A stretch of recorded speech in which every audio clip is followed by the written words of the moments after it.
Ndagusuhuje rero kandi ngo ikaze mu makuru atandukanye aba avugwa yaba mu Rwanda ndetse no kwisi, aho tugiye kugaruka kuri iyi nkuru y'igihugu cy'Uburusiya cyohereje icyogajuru ku kwezi. Ni kuri uyu wa gatanu rero tariki 11 Kanama 2023 nibwo iki gihugu cy'Uburusiya cyohereje icyogajuru ku kwezi nyuma y'imyaka 47 nta misiyo ijyanye no kohereza ibyogajuru ku kwezi iki gihugu kigaragayemo.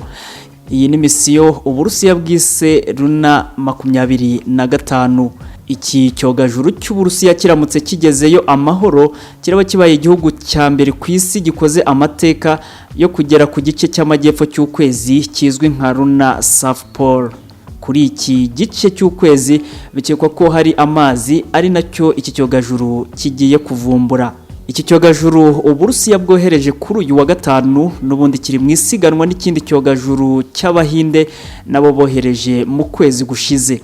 Umuyobozi mukuru ushinzwe iby'isanzure mu Burusiya yatangaje ko iki cyogajuru cyabo kizagera ku kwezi tariki 21 z'uku kwezi kwa munani, ni mu gihe icy'Ubuhinde cyo byari biteganyijwe ko kizahagera ku itariki 23 uku kwezi kwa munani. Bisobanuye ko Uburusiya buramutse bugejeje icyogajuru cyabo ku kwezi kuri iriya tariki ya 21 cyahita kiba igihugu cya mbere ku isi gikoze amateka yo kugera kuri iki gice cyo mu majyepfo y'ukwezi.